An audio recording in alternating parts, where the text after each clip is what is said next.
आपने अपना नोटपैड और पेन लिया है उस पर एक छोटी सी एक्सरसाइज करें। आप उस नोटपैड पर अपना नाम लिखेंगे अपने वर्किंग हैंड से भी और अपने नॉन वर्किंग हैंड से भी। यानी कि आप अपने दाएं हाथ से भी अपना नाम लिखेंगे, हेलो मीनू कैसी हैं आप, और अपने बाएं हाथ से भी नाम लिखेंगे। So let us do this small exercise.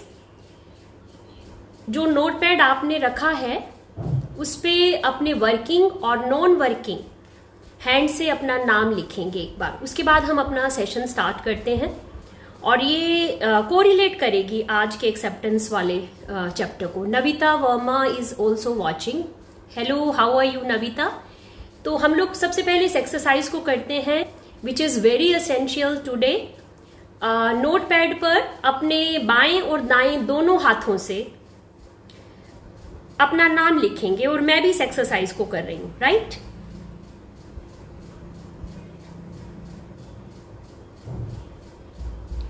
Those who have written already, please write yes. Sharda Dureja, hello कैसी हैं? सुरेंद्र ठकराल जी, नमस्कार। Please do this exercise, hurry up, जल्दी जल्दी इस एक्सरसाइज को पूरा करेंगे। अपने बाएं हाथ से और अपने दाएं हाथ से अपना नाम लिखेंगे। उसके बाद हम अपने सेशन को आगे बढ़ाने वाले हैं। Please right your name with your working hand and non working hand. और आई होप कि आप सब लोगों ने लिख लिया होगा।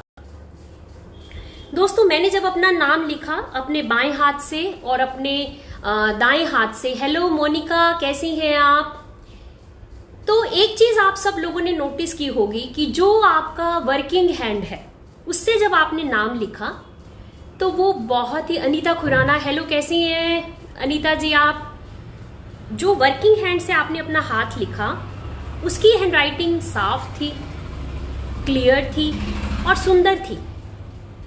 और नॉन वर्किंग हैंड से जो आपने लिखा वो इतनी साफ नहीं थी, अक्षर भी क्लियर नहीं थे, अक्षरों की बनावट भी उतनी सुंदर नहीं थी।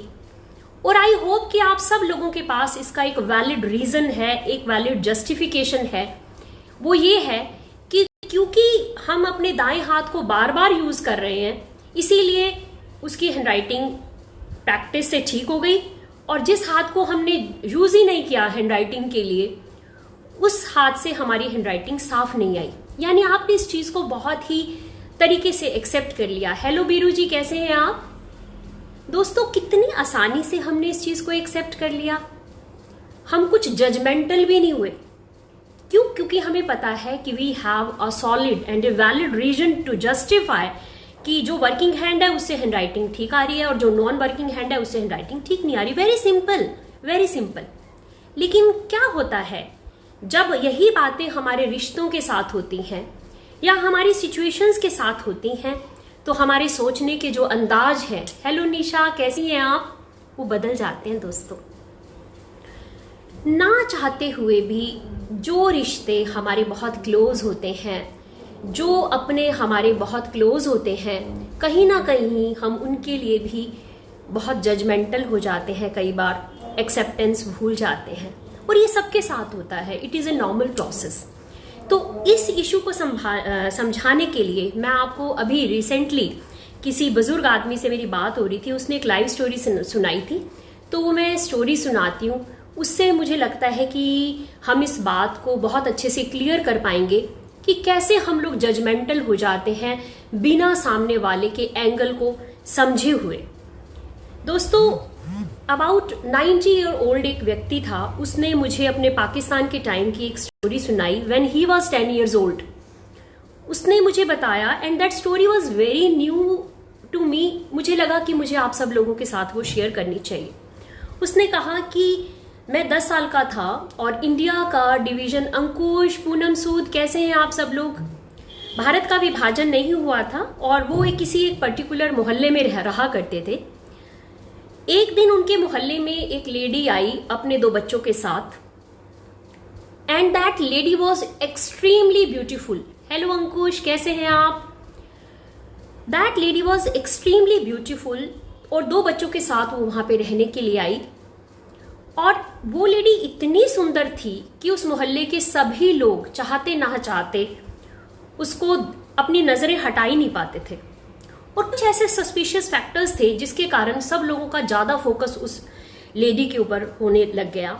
एक तो वो कि वो जो लेडी थी that was always she used to wear a gown only. वो एक पतला सा झीना सा एक गाउन डालती थी जो उस समय में लोगों को गवारा नहीं था। और जब भी लोग उसके घर के आगे से गुजरते थे तो एक बहुत ही पंजेंट स्मेल की एक खुशबू सी आती थी। और उसके जो 2 बच्चे थे उसके साथ भी उसका जो व्यवहार था वो बहुत अच्छा नहीं था। कई बार वो देखी जाती थी अपने बच्चों को डांट मार के घर से बाहर निकालते हुए और घर का मेन गेट बंद करते हुए।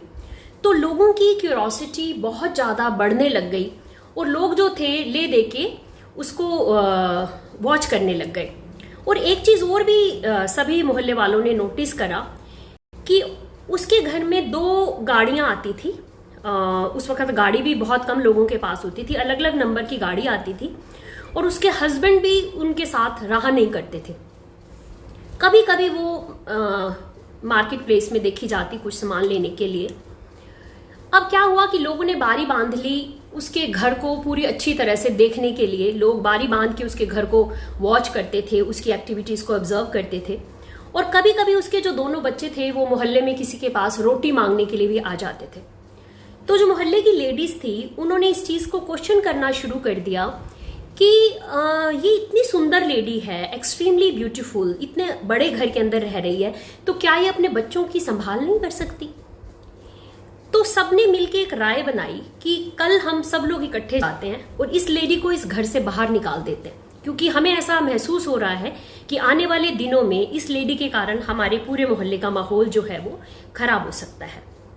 लेकिन नेक्स्ट मॉर्निंग जब सब लोग उठे, उस बुजुर्ग बंदे ने मुझे जब बताया, उसने कहा कि मैडम जब हम सुबह उठे तो हमने देखा कि वो लेडी जो थी वो एक्सपायर हो गई थी। तो मोहल्ले वालों ने कहा कि चलो ठीक है, प्रॉब्लम ही खत्म हो गई, क्यों ना चलो हम शमशान भूमि चले जाएं और उसका जो लास्ट राइट्स हैं उसमें शामिल हो जाएं कि अपना एक सोशल जो धर्म है उसको निभाया जाए। तो उस व्यक्ति ने कहा माई फादर वेंट, और उनके साथ मैं भी गया वहां पे शमशान भूमि में। और वहां पे वो 2 व्यक्ति थे जिनकी गाड़ियां जो थी वो रात को रुका करती थी। तो मेरे फादर उनमें से एक व्यक्ति के पास खड़े हो गए। तो उन्होंने कहा कि ऐसे ऐसे क्या प्रॉब्लम हो गई, हेलो प्रेरक कैसे हैं आप, बहुत अच्छा लग रहा है आपको देखकर। तो उसके फादर ने जब उस व्यक्ति से पूछा तो उसने कहा कि भाई साहब मैं ना इस लेडी का डॉक्टर हूं। इस लेडी को एक rare kind of skin cancer था जिसमें उस स्किन की पपड़ियां उतरती थी with a very foul smell, बहुत गंदी स्मेल के साथ। तो हमने इसको बॉडी के ऊपर एक स्प्रे दिया हुआ था, क्योंकि बच्चे जो थे क्योंकि बहुत छोटे थे, माँ के साथ अफेक्शन था, तो वो भाग भाग के आते थे, तो उनको वो स्मेल का अनुभव ना हो, इसीलिए हमने इसको ये स्प्रे दिया हुआ था। और पीछे कुछ समय पहले उसके जो हस्बैंड थे वो एक्सपायर हो गए थे और बहुत ज़्यादा इनकी प्रॉपर्टी थी। तो जो दूसरे व्यक्ति हैं वो वकील हैं जो वो सारा प्रॉपर्टी का वाइंडिंग का प्रोसेस कर रहे हैं। तो वो व्यक्ति कहने लगा कि मेरे फादर जो थे वो गिल्ट में आने लग गए, हेलो नीरू कैसे हैं आप। और जब सारा चीजें बताई तो उसको एक चीज और हुई, कहते जी बच्चों की भी वो संभाल प्रॉपरली कर नहीं पा रही थी। तो उन्होंने कहा कि उसको फिट्स पड़ते थे और जैसे ही फिट्स पड़ते थे उसको पता चल जाता था कि मुझे फिट्स आने वाले हैं। और बच्चे जो हैं अपनी माँ की इस बदतर हालत को ना देखें, इसीलिए वो जोर जबरदस्ती से बच्चों को घर से बाहर निकाल देती थी, दरवाजे बंद कर लेती थी और उस फेज से वो गुजरती थी। विजय जी नमस्कार कैसे हैं आप, मधु जी हेलो कैसे हैं आप। तो फ्रेंड्स वो व्यक्ति मुझे कहने लगा कि my father was filled with guilt. मेरे फादर गिल्ट में भर गए, आकर वो बहुत ज्यादा रोए और उन्होंने इस चीज को एडमिट किया कि हमें ये अधिकार नहीं है कि हम सामने वाले की पोजीशन को देखते हुए भी, उसकी पोजीशन को जाने बिना भी उसके लिए जजमेंटल हो। कई बार हमारे रिश्तों में भी ऐसा हो रहा होता है दोस्तों, चाहे वो पेरेंट्स और चिल्ड्रन का रिलेशन हो या हस्बैंड वाइफ का रिलेशन हो। हमें नहीं पता है कि हमारा पार्टनर उस वक्त किन चीजों से, किन दौरों से गुजर रहा होता है, लेकिन हम बिना जाने बिना कुछ समझे उसको जज करने लग जाते हैं और हमारा जो मापदंड होता है, हमारा जो क्योंकि हमारी जो मेंटल इमेज बनी हुई होती है, सामने वाला व्यक्ति उस मेंटल इमेज के हिसाब से फिट नहीं आ रहा होता, और वो मेंटल इमेज जो हमारी फिटिंग का जो प्रोसेस है उसमें हमारे अपने बिलीफ सिस्टम, हमारे अपने परसेप्शंस और हमारा जो ब्रॉटअप होता है उसके आधार पर हम सामने वाले को जज करते हैं, और इसीलिए हमारे रिलेशनशिप्स में बहुत ज्यादा प्रॉब्लम्स आनी शुरू हो जाती हैं। दोस्तों, आप सब लोग इस चीज को एग्री कर रहे होंगे। अब क्या होता है दोस्तों कि हमारे रिश्तों में भी हमारा पार्टनर हमारे साथ कैसे बिहेव कर रहा है उसके पीछे बहुत सारे रीजंस होते हैं जो हम आज डिस्कस करने वाले हैं, और कुछ आज हम केस स्टडीज करने वाले हैं, क्योंकि जैसे ही हमारा सेशन खत्म होता है और जैसे ही मैंने ये बोला कि मैं एक्सेप्टेंस के ऊपर आज बात करने वाली हूँ, तो मेरे पास पर्सनली 1-2 फोन आए और उन्होंने कहा कि मैडम आप हमारी इस प्रॉब्लम को रिजॉल्व कीजिए। तो मुझे लगा कि इस प्लेटफॉर्म पे, क्योंकि हमारा टॉपिक भी आज एक्सेप्टेंस का है, तो कुछ उन लाइफ स्टोरीज के आधार पर मैं जब बोलूंगी तो बहुत सारे लोगों की जो प्रॉब्लम्स हैं वो रिजॉल्व हो जाएंगी।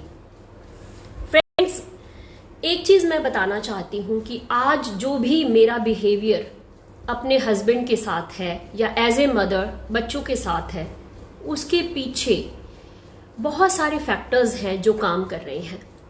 कुछ चीजें मेरे जन्म के साथ मेरे डीएनए में ट्रांसफर हुई हैं।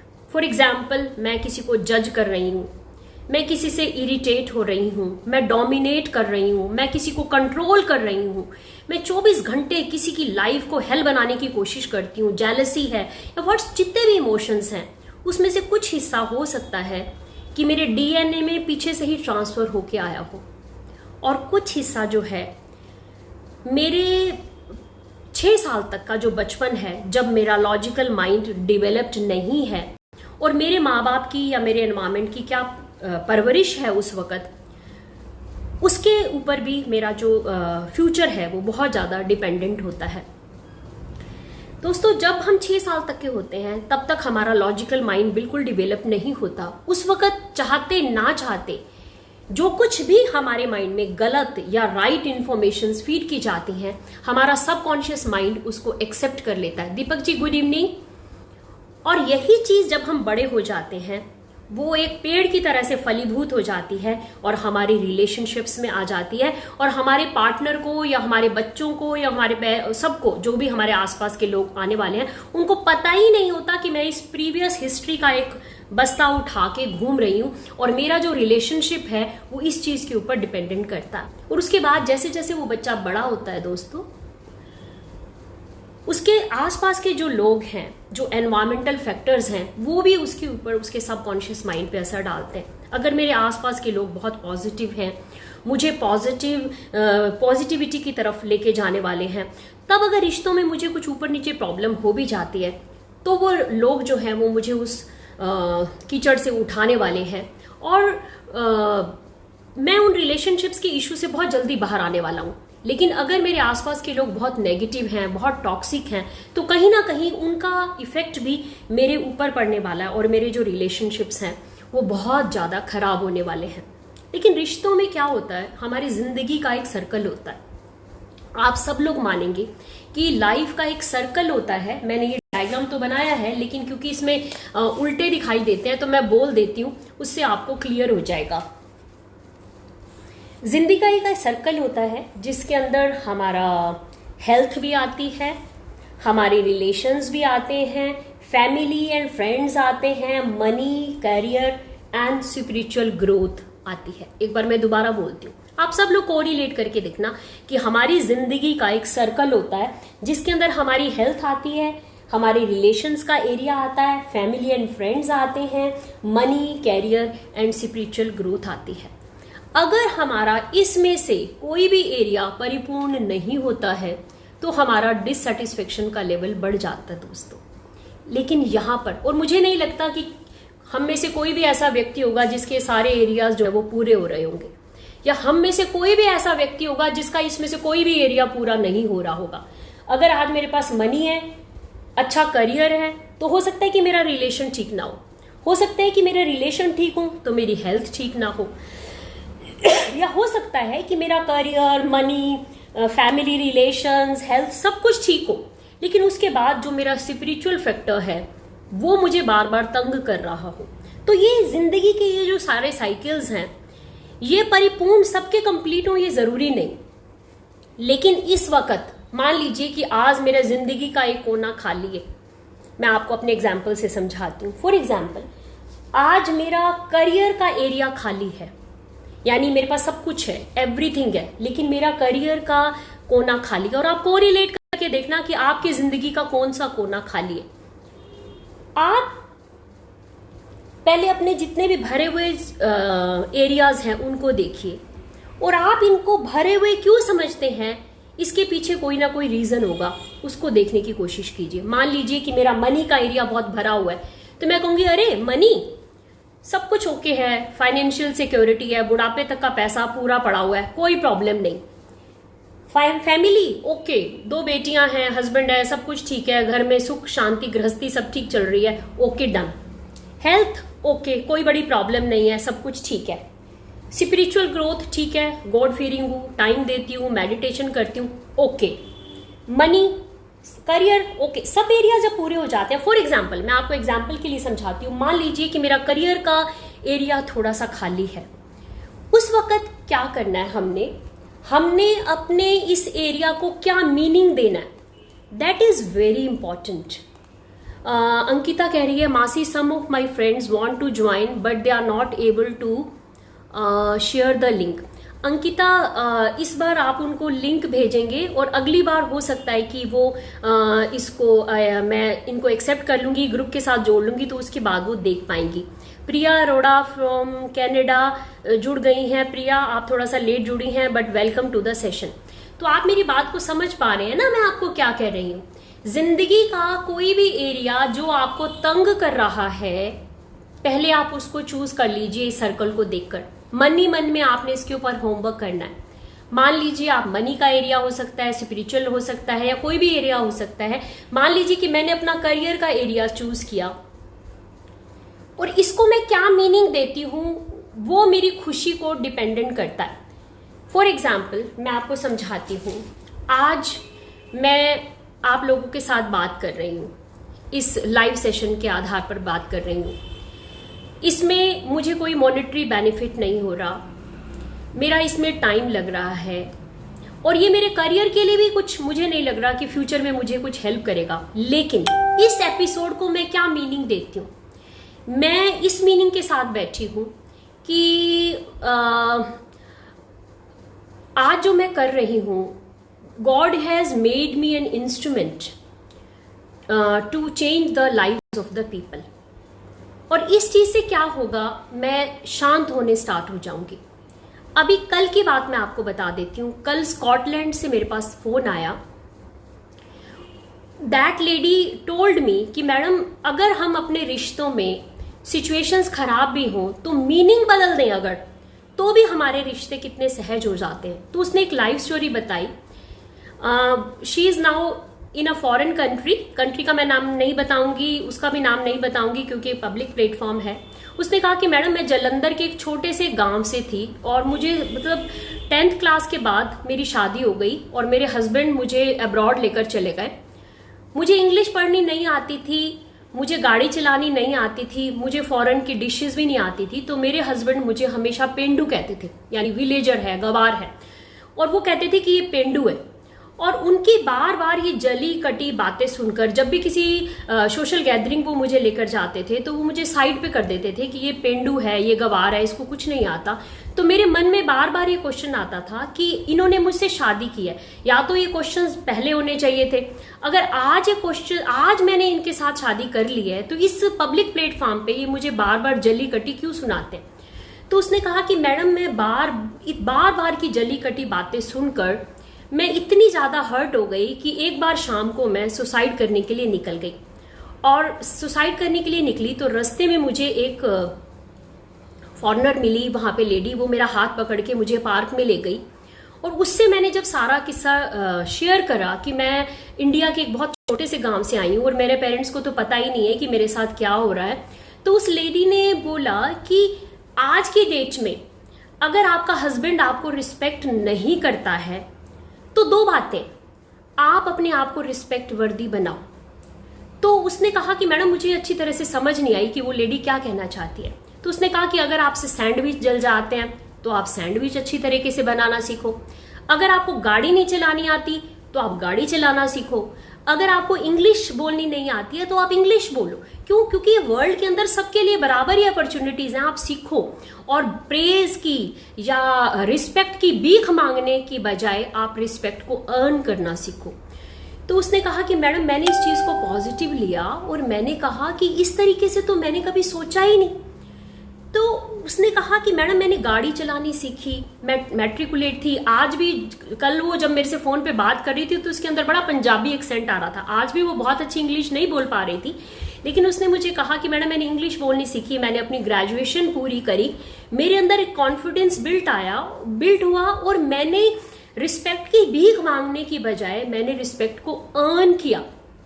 आज वही हस्बैंड जो है वो मेरे साथ साथ मेरे पीछे पीछे घूमते हैं और लोग मुझसे कहते हैं कि आपके हस्बैंड आपकी इतनी रिस्पेक्ट क्यों करते हैं। तो मैं उनको हमेशा कहती हूं कि I have earned this respect, मैंने रिस्पेक्ट की भीख नहीं मांगी, मैंने अर्न किया है। तो दोस्तों, जो भी सिचुएशंस होती हैं आप उनको क्या मीनिंग देते हो, that plays a very very important in your life. जिंदगी में कई बार ऐसा होता है कि सिचुएशंस जो होती हैं वो फेवरेबल नहीं होती हैं, लेकिन आप उसको क्या मीनिंग देते हो, that plays a very important rule. NLP के अंदर दो थंब रूल्स हैं, दो बिलीफ्स हैं, जो कि हमें कहा जाता है कि आप अपने सबकॉन्शियस माइंड में अगर आप अंदर डाल लोगे तो आपके रिलेशंस बड़े सुधर जाएंगे। उसमें से एक थंब रूल तो ये कहा जाता है कि जो भी व्यक्ति जो भी बिहेवियर कर रहा है उसके पीछे उसकी पॉजिटिव इंटेंशन होती है। जो भी व्यक्ति जो भी कर रहा है उसके पीछे उसकी पॉजिटिव इंटेंशन होती है। भले वो आपके लिए पॉजिटिव ना हो, लेकिन उसके लिए अपने मायने में वो पॉजिटिव इंटेंशन होती है। और दूसरा ये है कि इस दुनिया में प्रत्येक व्यक्ति अपने हिसाब से बिल्कुल ठीक है। जैसे मैं आपको बता रही थी कि एक व्यक्ति जो है वो कुछ चीजें अपने बर्थ से ही ट्रांसफर करके आता है, फिर कुछ 6 साल तक उसके सबकॉन्शियस माइंड में फीड की जाती है, फिर कुछ एनवायरमेंटल फैक्टर्स होते हैं और आदमी जो होता है उसका सारा का सारा वो प्रोडक्ट होता है। तो ये सब चीजें जो हैं, ये सब चीजें धीरे धीरे करके हमारे रिश्तों को कंट्रोल करती हैं, हमारे रिलेशनशिप्स को कंट्रोल करते हैं। वीना सहगल कह रही हैं ट्रांसपेरेंट रिलेशनशिप्स। वीना जी मैं समझी नहीं हूं, आप इसको थोड़ा सा एलेबोरेट करके बताएं। वीना जी का शायद मतलब ये हो सकता है कि जो रिश्ते होते हैं उसके अंदर एक ऑनेस्टी और एक ट्रांसपेरेंसी जो होती है वो बहुत जरूरी है। मैं वीना जी की बात को क्लियर कर देती हूँ कि रिश्तों के अंदर एक ट्रांसपेरेंसी या एक ऑनेस्टी जो है वो बहुत जरूरी है। ट्रांसपेरेंसी या ऑनेस्टी का मतलब ये बिल्कुल भी नहीं है कि सामने वाला जो है वो आपको बिट्रे कर रहा है या कोई इलीगल रिलेशंस कर रहा है। ऑनेस्टी का मतलब इसमें ये है, शायद वीना जी को मैं बात मेरी एग्री कर रही है तो वो प्लीज लिखेंगी। ट्रांसपेरेंसी और ऑनेस्टी का मतलब ये है कि अगर एक पार्टनर कहता है कि ये चीज मेरे लिए ठीक है, तो उसकी उस पार्टनर के लिए भी वो डेफिनेशन जो होती है वो वही ठीक होनी चाहिए। यानी आज मैं अपने पर्सपेक्टिव से जो बातें कर रही हूं, अगर वही चीजें मेरे पार्टनर के साथ हो जाती हैं तो मेरे अंदर इतनी ऑनेस्टी होनी चाहिए कि मैं उसको उसी ही रूप से स्वीकार कर लूं। मधु भ्याना जी कह रही हैं excellent example, thank you so much. Navdeep is also watching. आज मैं फ्लो में शायद किसी का नाम लेना भूल जाऊं तो sorry for that. Deepak Sardana ji कह रहे हैं we have understood the facts deeply, very nice. तो दोस्तों, एक्सेप्टेंस ये कोई चुटकियों का खेल नहीं है कि आज मैं आपको 4 टेक्निक सिखा दूंगी तो आप इस चीज के ऊपर काम करने लग जाएंगे। ह्यूमन माइंड एक इतना कॉम्प्लेक्स है और जो रिलेशनशिप्स हैं वो भी बहुत ही कॉम्प्लेक्स हैं और हमें इसके ऊपर टाइम टू टाइम वर्क करना पड़ता है, हमें उसके ऊपर काम करना पड़ता है। अगर आप कंटिन्यूअसली, सुरेंद्र जी कह रहे हैं accept the people as they are, yes, आज का जो टॉपिक है वही एक्सेप्टेंस पे ही है कि एक्सेप्ट का मतलब क्या कि हम उनको एज सच स्वीकार कर लें। आज अगर मेरा किसी चीज को काम करने का मन नहीं कर रहा है और I am okay with it, अगर मेरा पार्टनर जो है उसी चीज के लिए सेम सिचुएशन में अगर वही बात कहता है तो मुझे गुस्सा नहीं आना चाहिए, मुझे उसको कंट्रोल करने की कोशिश नहीं करनी चाहिए। और वीना सहगल जी कह रही है yes you are going right. Okay, तो जो डेफिनेशन मेरे लिए सही है, मेरे पार्टनर के लिए भी वो डेफिनेशन बिल्कुल सही होनी चाहिए। मैंने ऐसे बहुत सारे कपल्स देखे हैं फ्रेंड्स, जो इनिशियल ईयर्स में घुट घुट के रहते हैं, उनकी गृहस्थी चलती रहती है, लेकिन जैसा कि हमने पिछली बार हस्बैंड एंड वाइफ के रिलेशनशिप्स में किया था, बहुत कुछ पाइल अप जब हो जाता है तो इनफ इज इनफ की सिचुएशन आ जाती है। तो उससे पहले हमें काम करना है, उससे पहले हमें टेक्निक सीखनी है। और इस रिश्ते के अंदर बहुत पेशेंस की जरूरत होती है, बहुत पॉजिटिविटी की जरूरत होती है, बहुत पावर की जरूरत होती है। क्यों? क्योंकि जैसा कि हमने पिछली बार भी हस्बैंड वाइफ के रिलेशनशिप्स में किया था, हम लोग इन सब पर्सपेक्टिव्स को देखकर हमारी शादियां नहीं होती हैं। भले ही वो पंडित जो है वो कुंडलियां मिलवा भी देता है, लेकिन उसके बाद एक्सेप्टेंस एक बहुत बड़ा इशू होता है, हमें उसके ऊपर काम करना पड़ता है। ये एक ऐसा एरिया है जिसके ऊपर जितना हम लोग काम करते हैं with understanding and with patience, उतने ही हमें बेटर फ्रूट्स मिलने लग जाते हैं। दोस्तों, मुझे अभी जैसे पिछली बार जब सेशन खत्म हुआ उसके बाद मैंने जब कहा कि मैं एक्सेप्टेंस के ऊपर बोलूंगी, तो मेरे पास एक फोन आया और 2 बार उस लेडी ने मुझसे बात करी और उसने मुझे कहा कि मैडम आप या तो मेरी प्रॉब्लम को सोल्व करो या इस इशू को आप शब्दों के माध्यम से डिफाइन करो, ताकि मेरे जैसे जो और बहुत सारे लोग होते हैं वो इस चीज के ऊपर काम करें। तो आई होप कि वो मैडम जो है, मैं नाम नहीं ले रही हूँ, वो इसको सुन रही हैं। पहले मैं उस केस की आपको हिस्ट्री बताती हूँ, उसके बाद सॉल्यूशन बताती हूँ।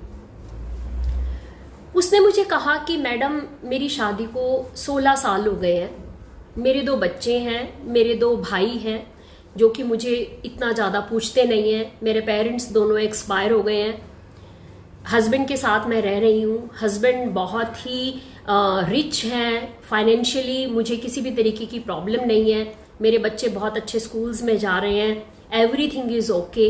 लेकिन एक प्रॉब्लम मेरे साथ ये है कि हस्बैंड जो है वो कंटिन्यूअसली मुझे शब्दों के माध्यम से या अपने बिहेवियर के माध्यम से, जिसको हम लोग हिंदी भाषा में कहते हैं कि जलील करते रहते हैं, मुझे छोटे होने का एहसास करवाते रहते हैं।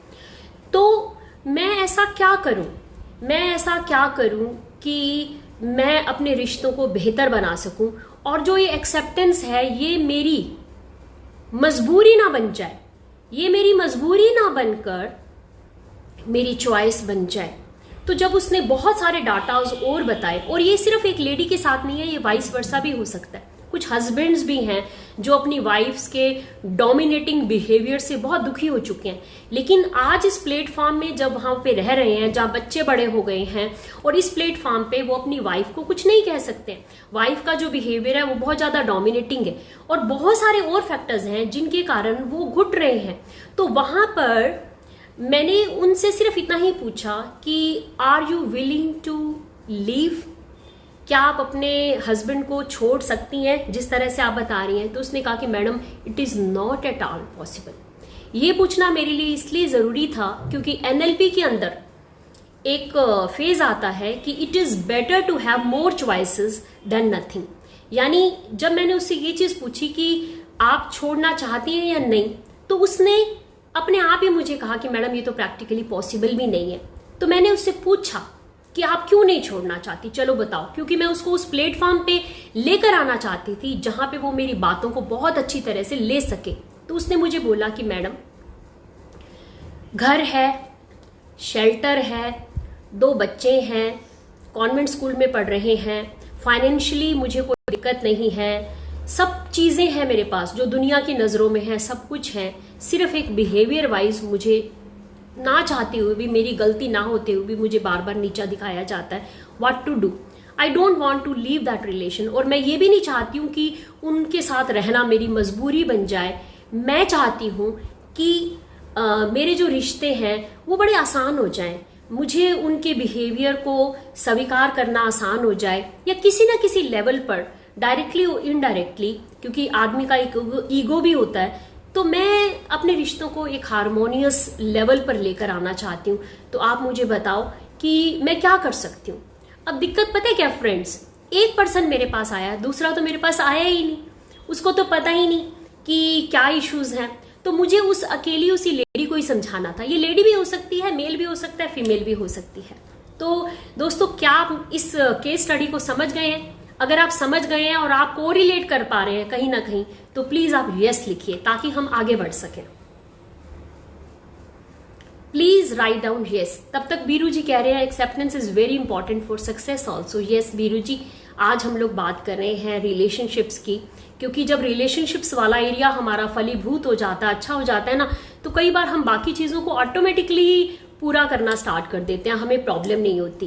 प्रिया अरोड़ा कह रही है यस, क्योंकि कई बार रिश्तों को साथ में लेकर जाना हमें लगता है कि हमारी मजबूरी है, लेकिन ये मजबूरी ना होकर हमारी चॉइस बन जाए। अघोष हसीजा जी कह रहे हैं yes. Priya Arora from Canada कह रही है yes. Meenu Goyal yes ma'am. Ankush Madan yes. और आप सब लोग इस चीज को एग्री करेंगे कि ये चीजें ले देकर थोड़ी बहुत हर एक के साथ होती हैं। तो आज वो मैडम जी सुन रही हैं तो प्लीज आप थोड़े से ध्यान से सुनिए, क्योंकि कुछ चीजें मैं आपको एनएलपी से रिलेटेड शेयर करने वाली हूँ। सुरेंद्र बिश जी कह रहे हैं यस। निशा गर्ग जी कह रही है यस। निशा जी अभी शादी नहीं हुई है, बट स्टिल शी अंडरस्टैंड्स कि मैं क्या कह रही हूँ। वीना सहगल जी कह रही है अपना माइंड सेट चेंज करें।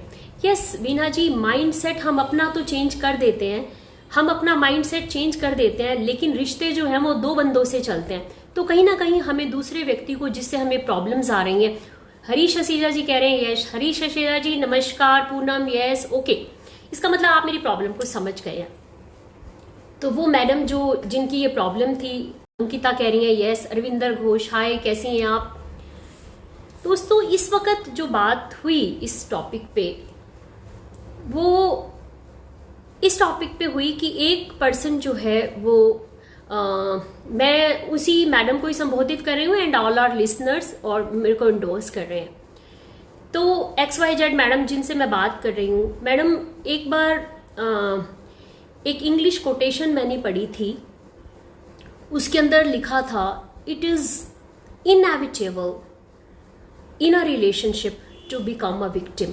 यानी कभी ना कभी रिश्तों में हमें विक्टिम ना चाहते हुए भी बनना पड़ता है, और ये सच्चाई है। जब भी हम किसी रिश्ते में रहते हैं, छोटा बड़ा, कई बार हमें झुकना पड़ता है, कई बार हमें लगता है कि चलो हम सामने वाले को भी झुका रहे हैं। तो आपकी जो प्रॉब्लम थी, वो जितने भी आज मेरे व्यूअर्स हैं बहुत अच्छे तरीके से समझ पा रहे हैं। तो पहली बात तो आप लोगों ने इस चीज को क्लियर कर लिया कि you are not ready to leave that person, बहुत अच्छी बात है। दूसरी बात ये है कि आप जब भी आपका पार्टनर जाने अनजाने में कोई भी ऐसी चीज करे जो आप उससे चाहती हैं, आप उसको रिवार्ड करें गिफ्ट की फॉर्म में। वो गिफ्ट फिजिकल गिफ्ट नहीं होना चाहिए, ए स्माइल भी हो सकती है, एक कप ऑफ टी भी हो सकता है, या आपका जो खुशी वाला जो बिहेवियर है वो भी हो सकता है। तो पहली चीज क्या है कि वैसे तो आपका जो हस्बैंड है वो बिहेवियर वो वाला नहीं कर रहा जो आपको चाहिए, लेकिन जाने अनजाने कभी कभार जो बिहेवियर आप उससे चाहती हैं, अगर वो बिहेवियर आपका हस्बैंड कर देता है तो आप उसको रिवार्ड दीजिए विद अ स्माइल और विद अ गिफ्ट। उससे क्या होगा कि जो उसके माइंड में पैटर्न्स बने हुए हैं वो इसी तरह के बने हुए हैं, और उसके लिए भी शायद आप ही कसूरवार हैं। क्यों? क्योंकि आपने जो चीज पहले उठानी थी, जो कदम आपने पहले उठाना था, आज 16 साल के बाद उठा रही हैं।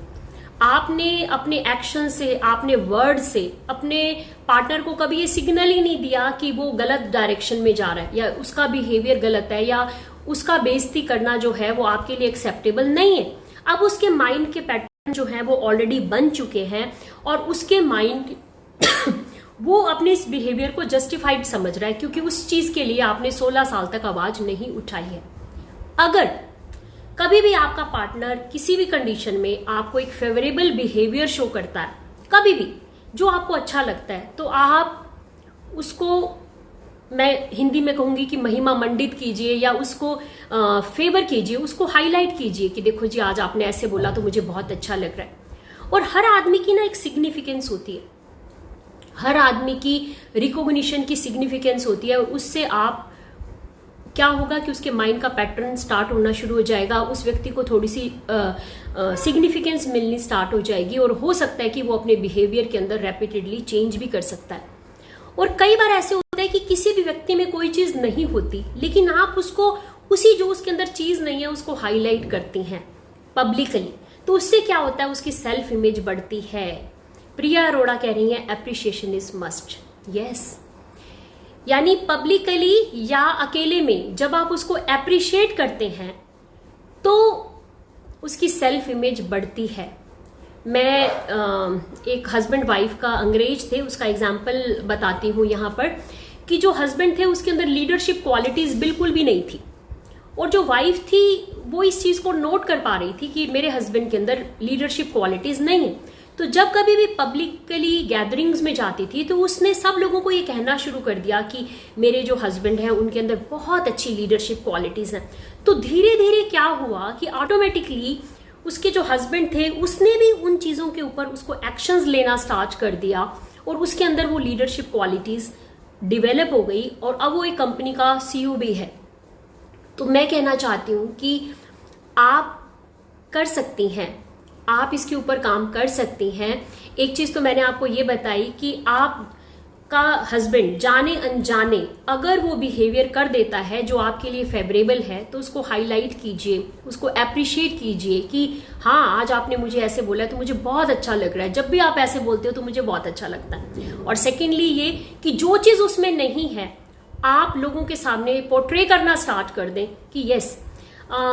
सुरेंद्र बिश्री कह रहे हैं I would say this is not a surrender but giving him a chance. बिल्कुल सुरेंद्र जी, मैं बिल्कुल आपकी बात से एग्री कर रही हूं।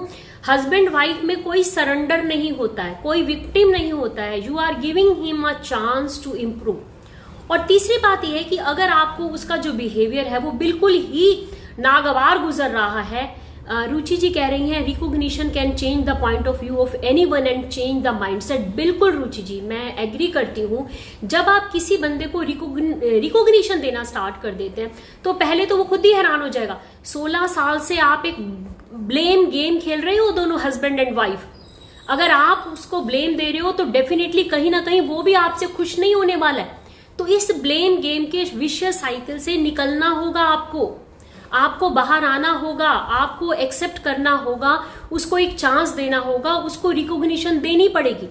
और जरूरी नहीं है कि जो चीज आप उसके अंदर कमी देख रही हैं उससे हटके देखिए तो उसके अंदर आपको बहुत सारी चीजें दिखेंगी। तो प्लीज आप इसको करके देखिए और डेफिनेटली आपको जो है वो पॉजिटिव रिजल्ट्स मिलेंगे। और अगर उसका बिहेवियर आपकी सेल्फ रिस्पेक्ट को हर्ट करता है या कोई ऐसी चीज है जिससे कि आपकी अंतरात्मा बहुत दुखी होती है, तो तीसरी टिप मैं आपको ये दे रही हूं कि नॉन वर्बल लैंग्वेज से, क्योंकि वर्बल तो चलने वाली नहीं है क्योंकि आपका हस्बैंड आपको कंट्रोल करता है, डोमिनेट करता है, तो नॉन वर्बल लैंग्वेज से आप उसको कुछ सिग्नल्स दे सकते हैं, जैसे कि आप रूम से उठ के चली जाएं या आपका कुछ ऐसा बिहेवियर हो नॉन वर्बल जिससे कि वो समझ जाए कि ये चीज जो है वो आपको अच्छी नहीं लग रही। तो आई होप कि ये जो टिप्स हैं ये आप करेंगी तो डेफिनेटली आपको रिजल्ट्स मिलने वाले हैं फ्रेंड्स। और मेरे जो मेंटोर हैं अभी मैं उनसे जब इसी टॉपिक के ऊपर बात कर रही थी तो अंकुश मदान कह रहे हैं appreciation leads to trust in relationship. Yes, जरूरी नहीं है कि एप्रिसिएशन जो आप चाह रहे हैं उसी में की जाए, उस व्यक्ति के अंदर और भी बहुत सारी खूब क्वालिटीज हैं, आप उनको भी अप्रिशिएट कर सकते हो। और एप्रिसिएशन प्रत्येक व्यक्ति की नीड है दोस्तों, प्रत्येक व्यक्ति की नीड है, हर व्यक्ति की नीड है, हर व्यक्ति चाहता है रिकॉग्निशन, हर व्यक्ति एप्रिसिएशन चाहता है, हर व्यक्ति लव चाहता है। ये ह्यूमन नीड्स हैं, ये ह्यूमन साइकोलॉजिकल नीड्स हैं।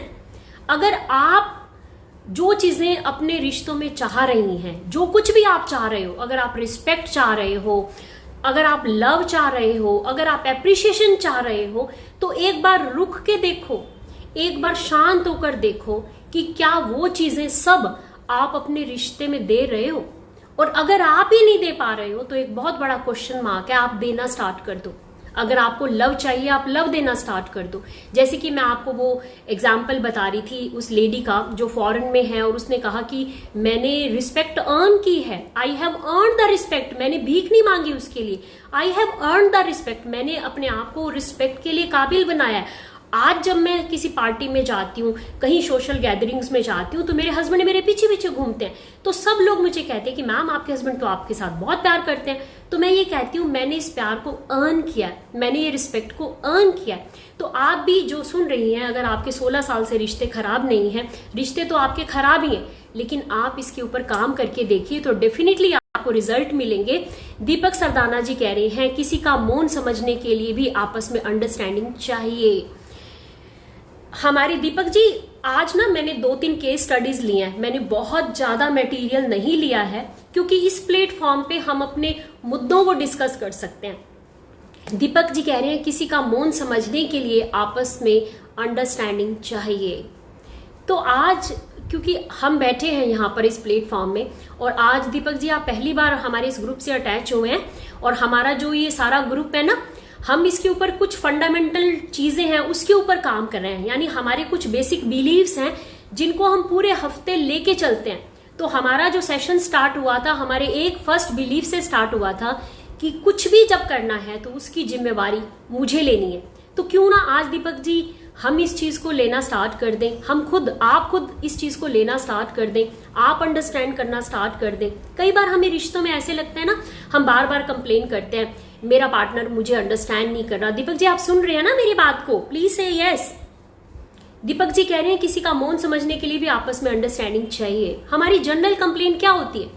मेरा हस्बैंड मुझे अंडरस्टैंड नहीं कर रहा, मेरी वाइफ मुझे अंडरस्टैंड नहीं कर रही, मेरा हस्बैंड अंडरस्टैंड नहीं कर रहा, मेरी वाइफ अंडरस्टैंड नहीं कर रही। सुरेंद्र बिश्री कह रहे हैं sometimes expressing appreciation becomes tough but it can be like conveying your kids your dad is a hard work. Of course सबसे बड़ी प्रॉब्लम हमारी यहाँ पे आती है, सुरेंद्र बिश्र जी बहुत अच्छा आपने इसका जवाब दिया है, जब हम अपने बच्चों को एक हवाला देकर, बच्चों का हवाला देकर हम अपने पार्टनर्स की बेइज्जती करते हैं या पार्टनर को नीचा दिखाते हैं। लेकिन आज सुरेंद्र बिश्र जी आपने कितना अच्छा पॉइंट बताया है, इतना अच्छा पॉइंट बताया है जो कि मेरे माइंड में भी नहीं आया था, कि जब आप अपने हस्बैंड के सामने अपने बच्चों को ये कहेंगे कि your dad is a hard worker, आपके फादर ने अपने लाइफ में कभी प्रिंसिपल से कॉम्प्रोमाइज नहीं किया, आपके फादर बहुत हार्ड वर्कर हैं, मुझे इनकी ये क्वालिटी बहुत अच्छी लगती है, तो देखिए उनका सेल्फ एस्टीम कितना हाई होता है। सविता गेरा जी कह रही हैं give others that which you want from them automatically come backs to you. Newton's का थर्ड लॉ भी यही कहता है कि action and reaction are equal and opposite. जो कुछ आप दे रहे हैं वो आपको वापस लौट के आता ही है।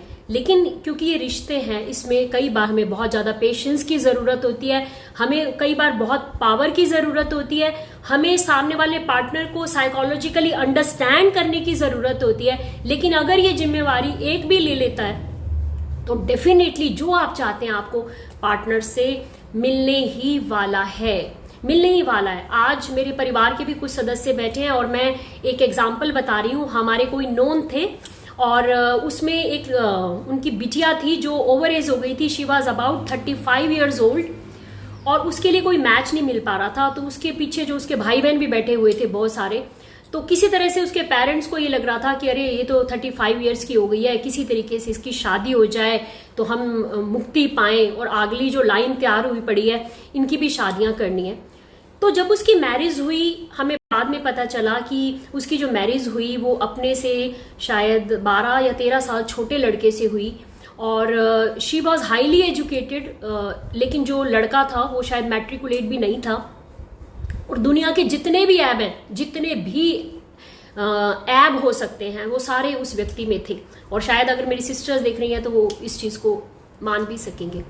लेकिन जब उसकी शादी हुई तो शी ट्रीटेड, उसने इस चीज को समझा, she took the perceptual position of her husband. उसके हस्बैंड जो थे उसके पेरेंट्स नहीं थे, तो उसने, कहते ना, उस किसी व्यक्ति के शूज पे जाके जब आप उसकी प्रॉब्लम को समझते हो, जिसको एनएलपी की लैंग्वेज में परसेप्चुअल पोजीशन कहते हैं, यानी आप उसके शूज में जाकर देखो कि उसकी क्या प्रॉब्लम है तो समझ आएगी।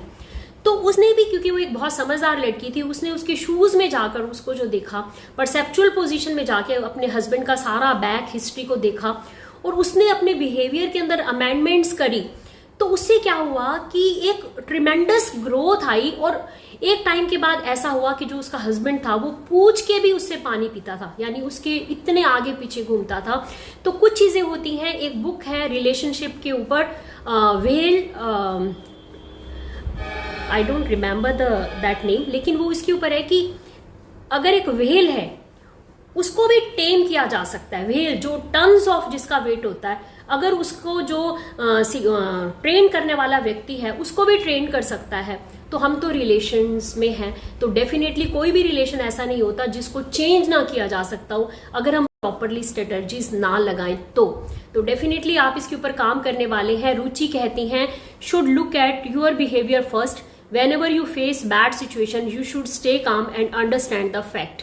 हाँ रुचि जी, अगर हम इतनी बात को समझ लेते हैं, अगर हम पॉज लगा भी लें, अगर हम छोटा सा भी पॉज लगा लेते हैं तो भी शायद 90% हमारी प्रॉब्लम्स जो हैं सोल्व हो जाती हैं, क्योंकि ऐसा बोला जाता है कि 99% ऑफ द प्रॉब्लम्स जो हैं वो हमारी कम्युनिकेशन स्किल्स के साथ जुड़ी हुई होती हैं। और जो कम्युनिकेशन स्किल्स हैं वो सिर्फ यही नहीं है कि आप कैसे बोल रहे हो या कैसे सुन रहे हो, आप किसको क्या अंडरस्टैंड कर रहे हो, वो भी हमारी कम्युनिकेशन स्किल्स में आता है। तो डेफिनेटली अगर हम थोड़ा सा काम हो जाएं और उसको टाइम दे दें उस चीज़ को अंडरस्टैंड करने में, तो रिलेशनशिप्स जो हैं वो बहुत अच्छे हो सकते हैं। आज हमारा जो सेशन था वो थोड़ा सा घरेलू हो गया होगा, लेकिन मुझे लग रहा था, गीता मल्होत्रा कह रही हैं हेलो दीदी, very true, this type of energy which you give to the universe the same will come to you. Definitely मैं बुधवार का इंतजार करती हूँ, मैं बहुत चार्ज होती हूँ। तो जितने भी मेंबर्स हैं, आई डोंट नो कितने मेंबर्स आज हैं, आप कुछ भी रिलेशनशिप्स के साथ अपनी लर्निंग को शेयर कर सकते हो, और आज जो ये लर्निंग आप शेयर करेंगे वो बहुत सारे लोगों को वो मिलने वाली है। तो एक काइंड ऑफ सोशल सर्विस है, whatsoever you feel in the relationships.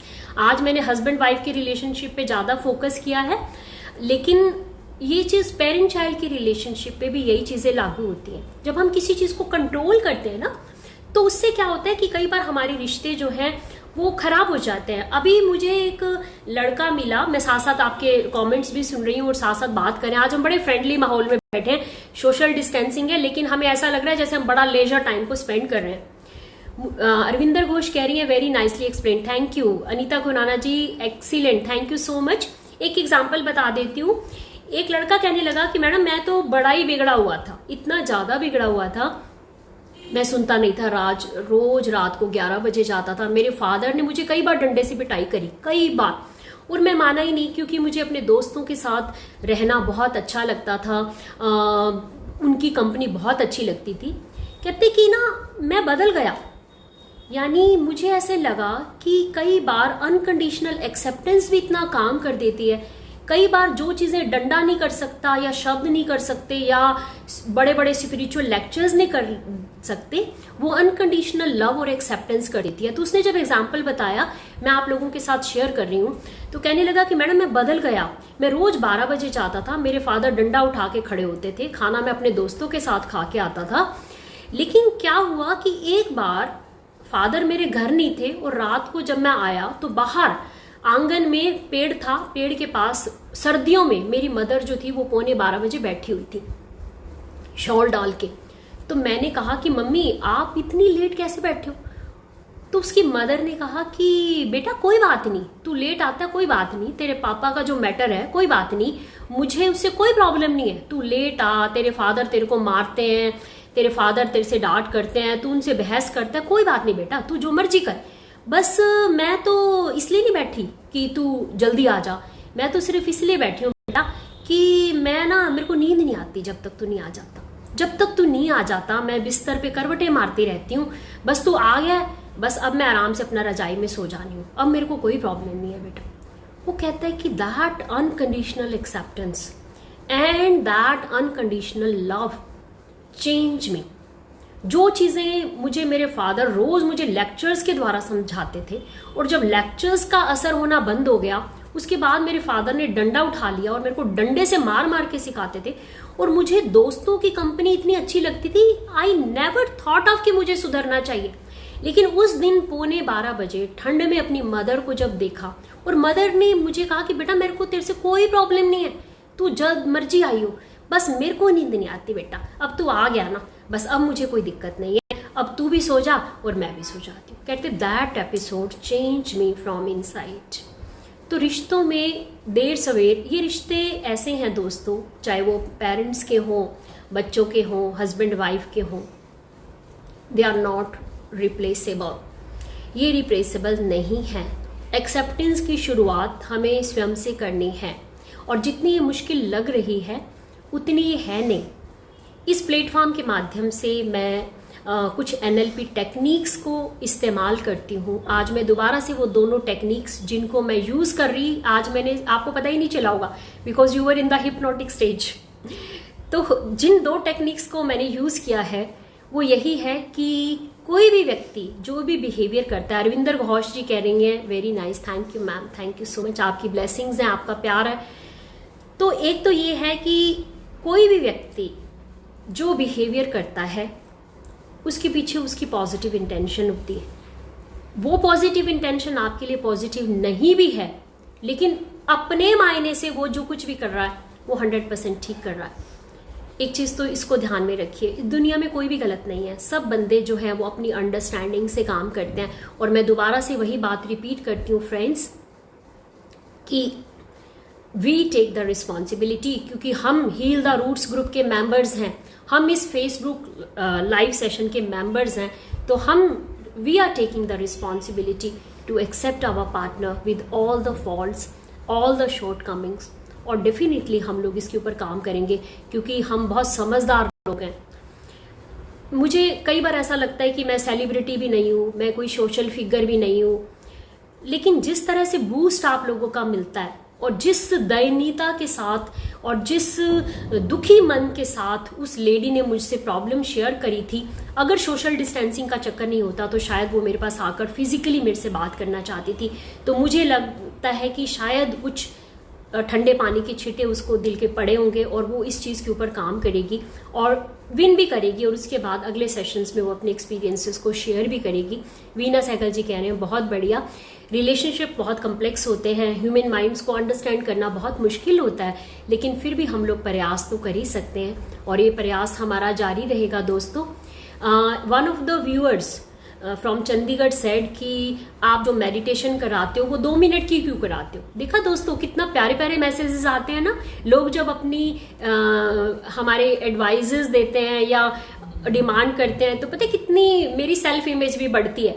तो उसने मुझे आज कहा कि आप मैडम 2 मिनट की मेडिटेशन का क्या मतलब हुआ, आप कम से कम 5 मिनट की मेडिटेशन करवाया करो। तो चलो हम लोग 5 मिनट की मेडिटेशन करते हैं, अपने नोटपैड और पेन्स को साइलेंट रखते हैं और इसी एक्सेप्टेंस के ऊपर हम लोग करने वाले हैं। और मेडिटेशन करने से पहले मैं थोड़ा सा बता देती हूँ कि जिंदगी का उस एरिया को चूज कर लेना दोस्तों जो आपका थोड़ा सा खाली है। यानी एक बार मैं दोबारा से सर्कल को दिखा देती हूँ, इस सर्कल में से आपका कौन सा एरिया खाली है उसको चूज कर लेना। मनी भी हो सकता है, करियर भी हो सकता है, स्पिरिचुअल पावर, हेल्थ, रिलेशनशिप्स या फैमिली एंड कुछ भी व्हाट्सोएवर, जिस प्रॉब्लम से आप जूझ रहे हैं, जो दिल का कोना खाली है उसको आज आपने इस मेडिटेशन में लेना है। और फिर क्या करना है मैं आपको बता देती हूँ। फिर आपने उस एरिया में जो खाली है आपने उसको एक नया मीनिंग देना है। जैसे कि जिस संजीव सैनी जी कह रहे हैं यदि हम छोटी छोटी बातों को आपस में शेयर करें और बिना किसी बात के हस्तक्षेप किए बिना, एक बहुत जल्दी जल्दी मैसेज ऊपर चला गया है। सुरेंद्र ठकराल जी कह रहे हैं we someone not understand repeatedly then what to do, when someone not understand repeatedly what to do. Surendra ji कई बार जब सामने वाला बार बार नहीं समझता है, सुरेंद्र जी को मैं 2 मिनट देती हूँ, उसके बाद हम लोग मेडिटेशन करेंगे। कई बार पता क्या होता है रिश्तों में, कई बार क्या होता है, आप सुरेंद्र जी ध्यान से सुनिएगा, ये मैं आपके लिए बोल रही हूँ। कई बार क्या होता है रिश्तों में कि हम दोनों विन विन पोजीशन पे होते हैं, यानी दोनों पार्टनर्स या दोनों जो भी फ्रेंड्स या 2 कुलीग्स व्हाट्सोएवर, 2 बंदे जो हैं वो विन विन सिचुएशन में होते हैं। उस वक्त तो हमें कोई प्रॉब्लम ही नहीं होती, दोनों ही ओके हैं। कई बार क्या होता है कि मैं विन में होती हूँ, सामने वाला लूज में होता है, तो भी कोई प्रॉब्लम नहीं क्योंकि मैं तो विन में हूं ना। लेकिन कई बार मैं लूज में होती हूँ और सामने वाला विन में होता है, और मैं लूज में होके भी खुश हो रही हूँ कि मैं उसके हिसाब से काम कर रही हूँ। यानी सामने वाला जो है वो किस तरीके से मुझे यूज कर रहा है और मैं लूज होके भी खुश हो रही हूँ। That we have to understand it and we have to work it. रिश्तों में कहीं पे भी कोई प्रॉब्लम नहीं है फ्रेंड्स। अगर आप विन विन में है, नो प्रॉब्लम एट ऑल। ये आपका अपना प्यारा सा रिश्ता है, इसमें कोई विनर या लूजर नहीं होता है। अगर आप विनर हैं, वो लूजर है, दोनों को कोई प्रॉब्लम नहीं है तो भी नहीं। अगर आप लूजर हैं, विनर हैं तो भी नहीं। लेकिन अगर आप अपने उन रिश्तों को देखें कि आप कहाँ स्टैंड कर रहे हैं। अगर आप हमेशा लूजर हैं और सामने वाला जो विनर है वो आपको इस चीज का एहसास दिलवा रहा है कि आप लूजर होके भी विनर हैं और आपका इस्तेमाल किया जा रहा है, तो एक क्वेश्चन मार्क लगाना बहुत जरूरी है। क्योंकि जिंदगी में कई बार जब हम बहुत अच्छे भी हो जाते हैं तो हम एक सुप्रेस स्टेट के अंदर हो जाते हैं, तो वहां हमें अपने जो ऊपर के गोल्स हैं लाइफ के अंदर, अपने जो एम्स हैं उनको अचीव करने में प्रॉब्लम आ जाती है। जिंदगी सबकी एक ही है, तो एक अंडरस्टैंडिंग से लेवल पे लाकर एक रैपर्ट मेंटेन करके, उसके साथ एक प्लेटफॉर्म मेंटेन करके अपनी बात को बहुत ही अच्छे तरीके से सुरेंद्र जी क्लियर किया जा सकता है। गीता मल्होत्रा कह रही है very true, amazing way of explanation, you are awesome. Thank you Geeta ji. Deepak Sardana very nice. तो आई होप सुरेंद्र जी थोड़ा सा बात क्लियर हो गई होगी। 4 फेजेस से गुजरते हैं। Sometimes we are doing the right things for the right cause, sometimes we are doing the right things for the wrong cause, और sometimes we are doing the wrong things for the right cause, and sometimes we are doing the wrong things for the wrong cause. तो ये हमें understand करना है। और partners हैं हम लोग, हम राइवल्स नहीं है, हम कॉम्पिटिटर्स नहीं है। हम एक प्लेटफॉर्म पे लाकर जिंदगी में शांति, सुकून, प्यार प्रत्येक व्यक्ति को चाहिए। थोड़ा सा कई बार हम सामने वाले को टेकन फॉर ग्रांटेड ले लेते हैं, या कई बार हम अपनी बात को कहते ही नहीं। सबसे बड़ी प्रॉब्लम सुरेंद्र जी पता है क्या होती है, कई बार हम अपनी बात को सामने वाले को कहते ही नहीं और कई साल लगा देते हैं, अपनी पोजीशन को घुट घुट के रहते हैं, सामने वाले को क्लियर नहीं करते। हमें लगता है कि पता नहीं क्या हो जाएगा। 99% चांसेस ऐसे हैं कि वो हमारे इमेजिनरी बने हुए हैं, ऐसा कुछ होता नहीं है। तो बेटर यही है कि एक प्लेटफॉर्म पे हम सामने वाले को शब्दों के माध्यम से क्लियर करें, इंस्टेड ऑफ कि हम अंदर ही अंदर एक गुबार को इकट्ठा करें। आई होप सुरेंद्र जी आपको मेरी बात को समझ आ गई होगी, क्योंकि ये थोड़ी सी टेक्निकल वर्ड्स थे, हो सकता है समझ ना भी आई हो, तो हम इसको और ज़्यादा वे से एक्सप्लेन कर सकते हैं व्हाट्सएप पे या किसी और माध्यम से। तो दोस्तों स्टार्ट करते हैं हम। सविता गेराई से कह रही हैं वेल सेइंग दीदी। अच्छा, आज आपको ये बहुत अच्छा लग रहा है सेशन। मुझे लग रहा था शायद अंडरस्टैंडिंग में दिक्कत होगी, लेकिन मुझे लग रहा है कि सब व्यक्ति इस चीज़ को अपने साथ कनेक्ट कर पा रहे हैं। चलो हम 5 मिनट की मेडिटेशन करते हैं। मेडिटेशन में हमें जिंदगी का वो एरिया चूज करना है जहां पे हम थोड़े से खाली हैं। चूज कर लें पहले मेडिटेशन से पहले। और आज हम जो भी एरिया है, कोई भी एरिया, ईगो क्लैशेस हैं या कुछ भी आपके इश्यूज हैं, हस्बैंड के साथ, वाइफ के साथ, बच्चे के साथ, किसी के साथ भी कोई भी इश्यूज अगर आपके साथ हैं, इन सर्कल के अंदर जो जिंदगी का सर्कल है उसमें पहले इस सर्कल में एक एरिया को चूज करो जो खाली है या जो तंग कर रहा है, जहां प्रॉब्लम्स हैं। और आज मेडिटेशन के अंदर आप एक मीनिंग पॉजिटिव उसको देने वाले हैं, ताकि आपको ये आगे ये वाला जो एरिया है वो तंग ना करे। तो हम लोग बैठते हैं साइलेंट माइंड से, एकदम रिलैक्स एंड कंफर्टेबल।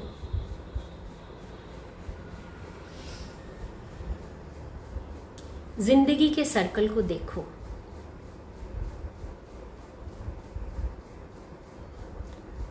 और इन सर्कल्स में से पहले उन चीजों को देखो जो आपकी बहुत अच्छी है। अपने मन से पूछो क्यों अच्छी है, वो क्यों अच्छी है, आपने उनको अच्छा होने के लिए क्या मीनिंग दे रखा है। अगर मेरे बच्चे अच्छे हैं तो मैं उनको अच्छा क्यों कह रही हूं, मैंने उनको क्या मीनिंग दे रखा है। मेरे पास पैसा बहुत है, आपको अच्छा लगता है मेरे पास बहुत पैसा है, तो आपने क्या मीनिंग दे रखा है जिसके कारण आप बहुत खुश होते हो। ये बात तो थी जिंदगी की उन चीजों की जिनको आपने अच्छा मीनिंग दे रखा है। अब जिंदगी का वो पक्ष चुनो जो खाली है। कोई भी try to give a very positive meaning to that. Example के साथ समझाती हूं, आप अपने अपने मीनिंग्स को लेना। मान लीजिए आज मैं किसी पोजीशन पे नहीं, कोई पावरफुल पोजीशन ओन नहीं कर रही, किसी करियर के ऊपर नहीं बैठी, लेकिन आज भी मैं क्या मीनिंग दे रही हूं? I am blessed, I have the power to transform so many people in my life. इतने लोग मुझे देखते हैं, इतने लोगों को मैं इंस्पायर कर सकती हूँ। भगवान ने मुझे चूज किया है इतने लोगों की लाइफ को चेंज करने के लिए। मैं फोन रखती हूँ और लोगों की घंटियां बजती हैं, लोग मुझे देखते हैं, लोग मुझे सुनते हैं, लोग मुझसे इंस्पायर होते हैं। ये मीनिंग है। अगर आपके बच्चे से प्रॉब्लम है, आप दुखी हैं, आप परेशान हैं बच्चे की हरकतों से, बच्चा आपके साथ ही रहने वाला है दोस्तों। आप क्या मीनिंग देते हैं? आप क्या मीनिंग देते हैं कि आपकी फीलिंग्स बदल जाएं? क्योंकि हम अपनी फीलिंग्स पे ही हमारा इख्तियार है। अगर आज हमारी फीलिंग्स अच्छी हो जाए ना बैड सिचुएशन में, हम अच्छा फील करने लग जाएंगे। तो मैं आपको आज इसलिए कह रही हूं कि आप देखो उस इंसिडेंट्स में जहां आप दुखी हैं, आप उसको एक अच्छा मीनिंग दो ताकि आपकी उस एपिसोड को देखने के लिए फीलिंग्स चेंज हो जाए। आज एक औरत अपने हस्बैंड से दुखी है, उसकी बैड हैबिट से दुखी है, उसकी गलत हरकतों से दुखी है। आज क्या मीनिंग अच्छा दिया जाए कि आपकी फीलिंग्स चेंज हो जाए? अरे है तो सही, प्रेजेंट तो है, जिंदगी का हिस्सा तो है। अरे बैठा तो है, चार जगह टोकता तो है, बच्चे डरते तो हैं, बच्चों के ऊपर रोक तो है, लोग मुझे सिक्योर तो समझते हैं। जो कुछ भी है घर ही घर में है ना। आज मुझे गलत बोल रहा है तो मेरे ऊपर ही हक है ना इसका। कौन बैठा है? कहाँ माँ बाप बैठे हैं, कहाँ भाई बहन बैठे हैं? एक मैं ही तो हूँ। मेरे पे ही बस चलाएगा, मेरे पे ही रोक चलाएगा। ऐसे ही करियर को लेकर दुखी है तो गिव अ गुड मीनिंग, एक पावरफुल गुड मीनिंग दे दीजिए उसको। अरे बिजनेस नहीं चल रहा, कोई बात नहीं, चल जाएगा यार, स्ट्रेटजी चेंज हो जाएंगी। स्लम्प आ रहा है, सबके लिए आ रहा है। आज पहले मेरी 1 लाख की इनकम थी, पता नहीं 20 होएगी या नहीं। अरे कोई बात नहीं यार, बच्चे हैं, गुड है, हेल्थ है, अच्छा है, भरोसा है अपने आप पे, कर लूंगा यार, सब हो जाएगा। और सारी दुनिया के ऊपर प्रॉब्लम आई हुई है कोरोना, मेरे पे थोड़ी अकेली आई हुई है। कर लेंगे यार, स्ट्रेटजीज बना लेंगे, हो जाएगा, डोंट वरी, हो ही जाएगा, नो प्रॉब्लम एट ऑल। जिंदगी में अपने उन सर्कल में उन सभी खाली एरियाज को एक पावरफुल मीनिंग देख के देना दोस्तों, जिंदगी बदल जाने वाली है।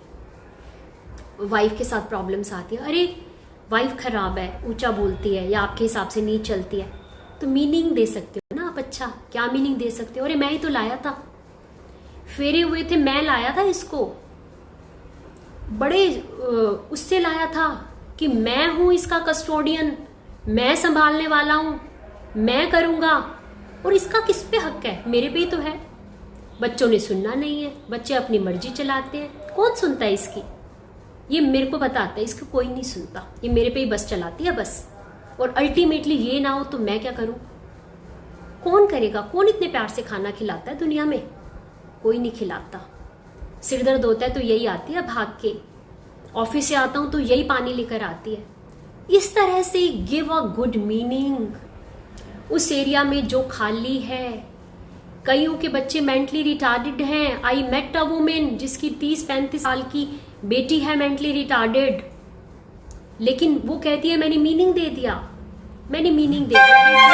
सर्विस करते हैं दुनिया के अंदर, इतने लोग पुण्य धर्म के काम करते हैं। कोई कैंसर हॉस्पिटल में जा रहा है, कोई एनजीओ में जा रहा है, कोई कहाँ जा रहा है। भगवान ने मेरे को घर में ही दे दिया एक एनजीओ, घर में ही सेवा के लिए दे दिया, मेरी पेशेंस को ट्राई करने के लिए, मेरी पेशेंस को ट्राई करने के लिए। भगवान मुझे इतना काबिल बनाना चाहता है इसके माध्यम से। मेरी पेशेंस, गाड़ी चलाते हो ना दोस्तों, गाड़ी चलाते हो, बार बार स्पीड ब्रेकर्स आते हैं, तो ड्राइवर जो आपको सिखा रहा होता है कहते हैं अरे बुद्धू अभी भी नहीं सीखा, ब्रेक मार, अभी भी नहीं सीखा, ब्रेक मारना सीख, ब्रेक मारना सीख। यही रिश्तों में हो रहा है। अगर प्रॉब्लम्स आ रही हैं, चैलेंजेस आ रहे हैं, तो कहीं ना कहीं हमें ब्रेक लगाना सिखाना चाह रहा है भगवान। तो give a meaning, give a positive meaning to that incidence. उससे आपकी फीलिंग्स बदल जाएंगी, और फीलिंग्स बदल जाएंगी ना दोस्तों, तो आप अच्छा फील करने लग जाओगे। और जब हम अच्छा फील करने लग जाते हैं तो वो चीज हमारे बिहेवियर में आती है। सामने वाला अगर थोड़ा बहुत गलत भी कर रहा है, क्योंकि इस वक्त हमारी स्थिति ऊंची हो चुकी है, हमारे मन की स्थिति अप हो चुकी है, अब हम उसको अच्छे से अंडरस्टैंड कर पा रहे हैं, अब उसकी बातें हमें इतने दिल को लग नहीं रही। ये चीज है, try to understand this. Silent mind से ये सब चीजों को अपने सबकॉन्शियस माइंड में डाल के देखो दोस्तों। So open your eyes, relax, और आई होप कि आप अच्छे से अंडरस्टैंड कर पाए होंगे। तो जाने का वक्त हो गया मेरा। मुझे लग रहा है सारे सो तो नहीं गए हैं। Hello, are you able to listen to me? Say yes. कई बार मेडिटेशन में हम वो काम फेज में भी आ जाते हैं। So, Sanjeev Saini saying you are doing great work, very inspiring. Venus Hegel, nicely elaborated. God